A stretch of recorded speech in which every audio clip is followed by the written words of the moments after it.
Bonjour, aujourd'hui on va parler de la sortie d'un objectif qui me semble important dans la gamme RF de Canon. C'est le nouveau 28-70 f2.8. Alors en quoi c'est une sortie importante? Jusqu'à maintenant en monture Canon RF on était en plein format, tout au moins, puisque en APS-C maintenant on a l'ouverture à Sigma qui arrive à faire d'une part baisser le prix des optiques et surtout qui donne l'accès à du 2.8 constant, notamment avec l'excellent 1850 par exemple de Sigma f2.8, mais en plein format. Jusque là on n'avait aucune solution. Et Canon était vraiment à la traîne là-dessus parce que, évidemment, la contrepartie de la fermeture complète de la monture RF, contrairement aux autres constructeurs, même Nikon maintenant, qui n'a pas non plus trop ouvert sa monture, a quand même des solutions, notamment en rebadgeant l'excellent 28-75 de Tamron, et même là j'ai vu dernièrement en ayant carrément ouvert à Tamron son dernier 28-75 G2, donc qui est vraiment excellent.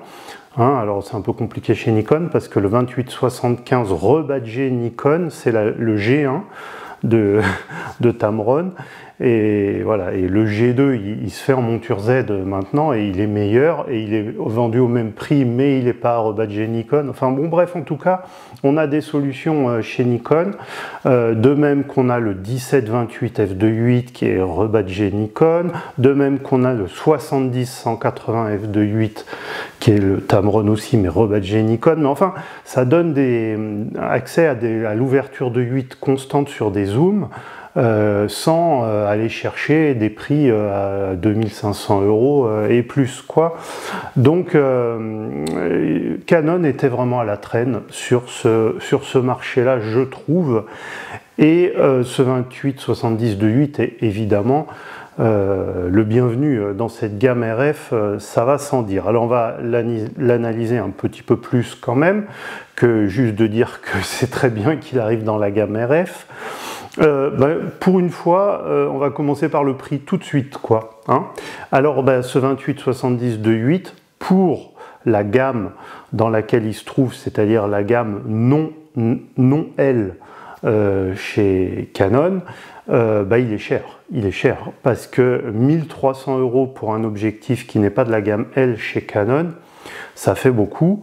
Et si, malgré son ouverture de 8, je veux dire, et même si on le compare justement au fameux Tamron, que ce soit le G1, le G2, ou même, j'en ai pas parlé, mais le très bon Sigma aussi, 28-70 de 8 qui se fait pour la monture Sony, ça le met quand même sensiblement plus cher, puisque les Tamron, on va dire,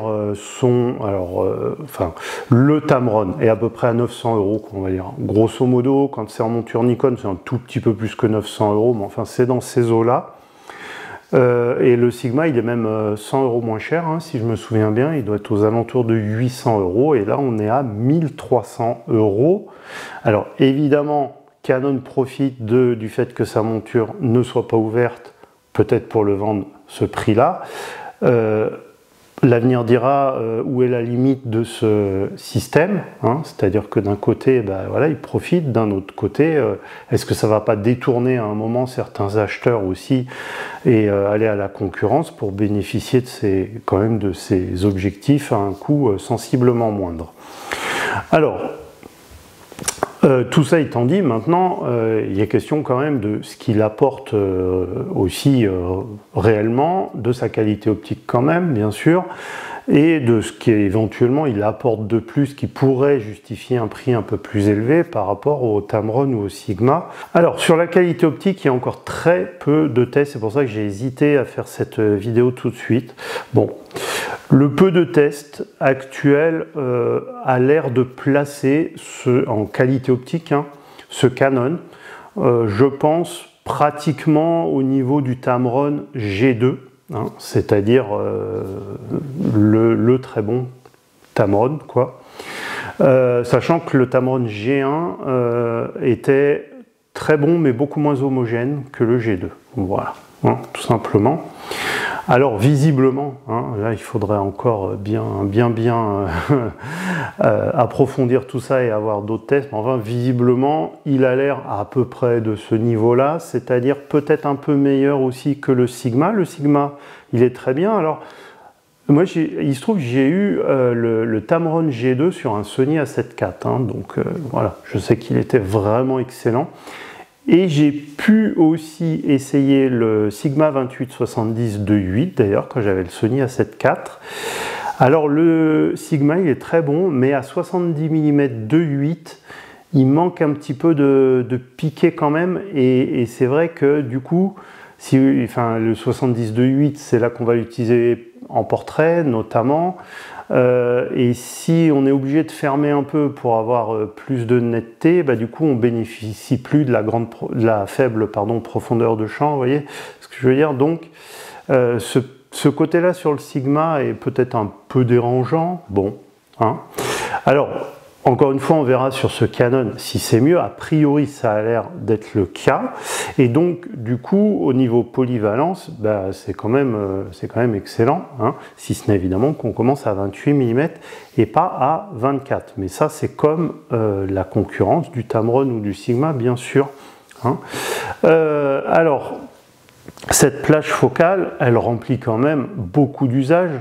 Hein, et le fait d'avoir évidemment l'ouverture de 8 constante, c'est quand même très satisfaisant, puisque même si bien sûr on a des capteurs, surtout en plein format actuellement, qui montent évidemment très bien dans les ISO, j'allais dire qui peut le plus, peut le moins, et il y a des moments quand même où, alors moi je vois très bien, parce qu'on va en parler après, hein, j'ai l'objectif qui me filme là d'ailleurs, le 24-105 f4, le f4 c'est aussi satisfaisant, il n'y a pas de souci. En très basse lumière quand même, ça fait évidemment une différence avec le f2.8.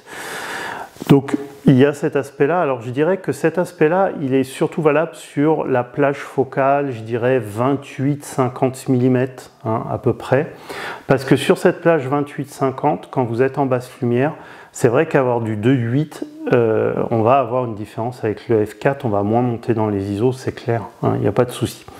Après, bien sûr, le 2.8, ça fait aussi qu'on a plus de séparation des plans, plus de flou d'arrière-plan. Alors là, c'est pareil, je pense que ça, c'est valable plus vers des focales élevées, c'est-à-dire, j'allais dire plus entre 50 et 70 mm, finalement c'est là que le f2.8 va vraiment faire la différence, parce qu'on va l'utiliser notamment en portrait, hein, pour détacher les plans. Et donc, qu'est-ce que ça fait par rapport à du f4? Eh ben, c'est mieux évidemment. Par contre, c'est vrai que si vous prenez un 24-105 f4, à 105 f4, vous avez exactement le même flou d'arrière-plan qu'à 70-2.8, ça c'est purement géométrique, hein.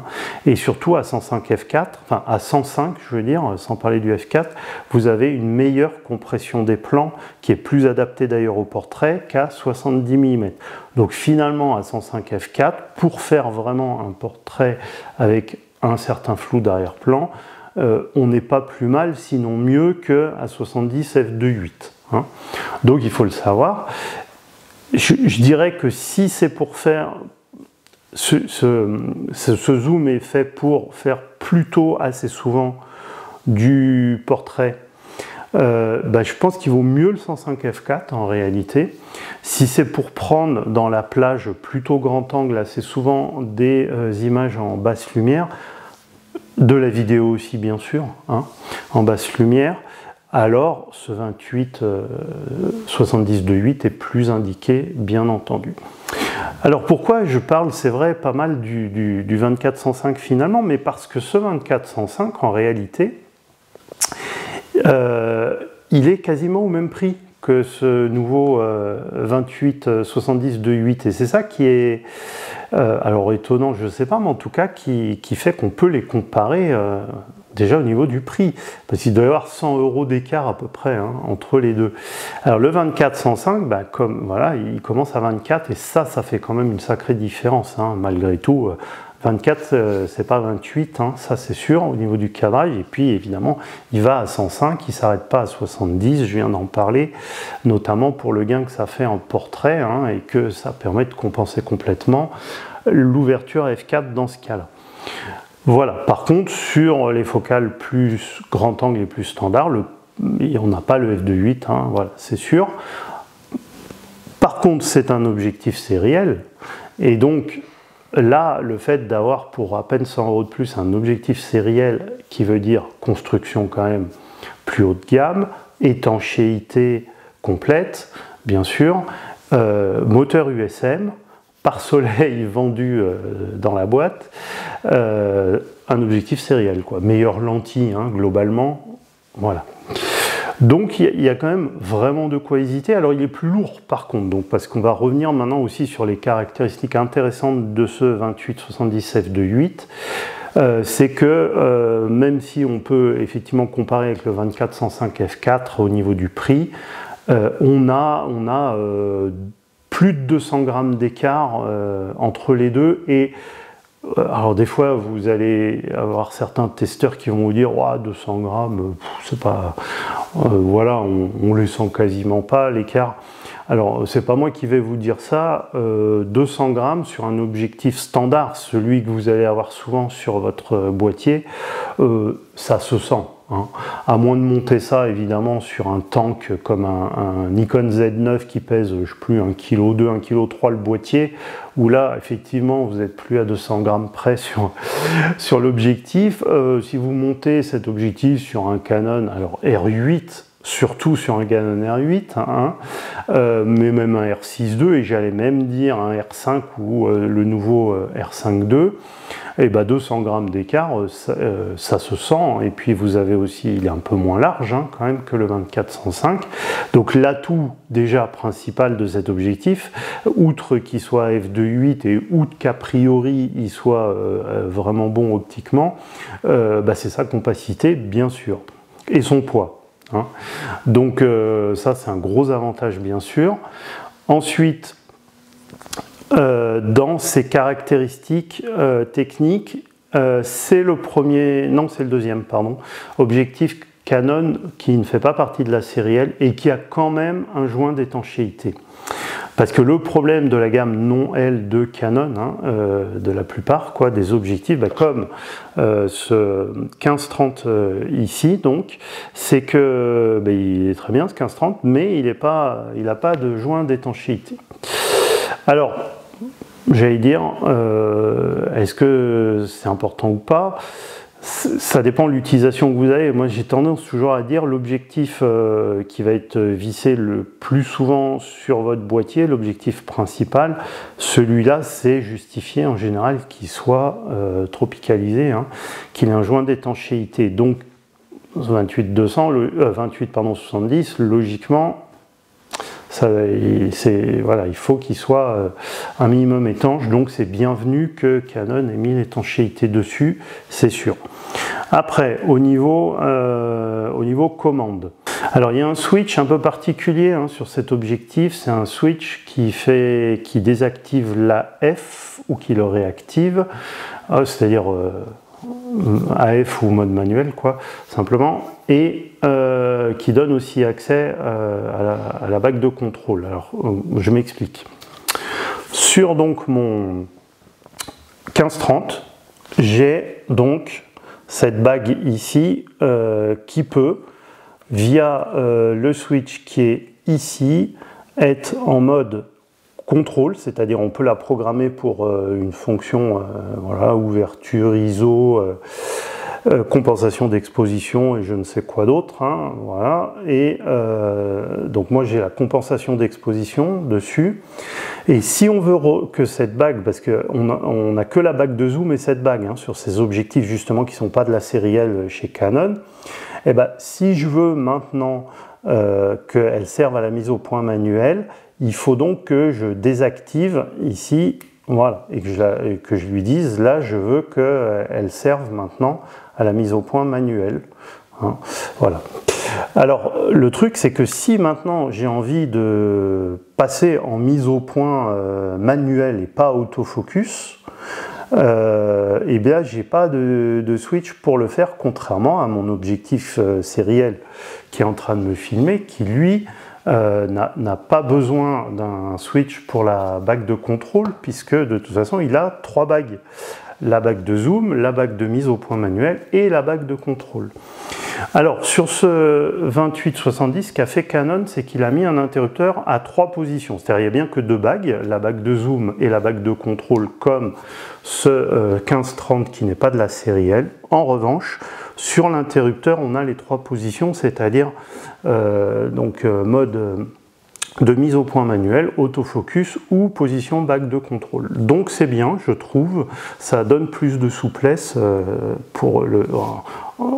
dans le fait qu'on n'ait pas de vraie bague dédiée de mise au point manuel. Ensuite, alors c'est la grosse différence par rapport au Sigma et au Tamron. J'allais dire peut-être qu'il justifie un prix plus élevé, alors peut-être pas plus élevé à ce point, c'est le problème, mais enfin plus élevé, c'est qu'il est stabilisé. Alors que le Sigma et le Tamron ne le sont pas, et ça fait une différence, je pense assez significative. Après, tout dépend bien sûr des utilisations. Alors il faut savoir que dans la gamme Canon, on a des boîtiers qui ne sont pas stabilisés. Alors en plein format, pour l'instant, il n'y a que le R8 qui est comme ça. En APS-C, il y en a d'autres, hein. Mais bon, a priori, cet objectif n'est pas destiné aux boîtiers APS-C, même si physiquement on peut les mettre dessus. Là, on a quand même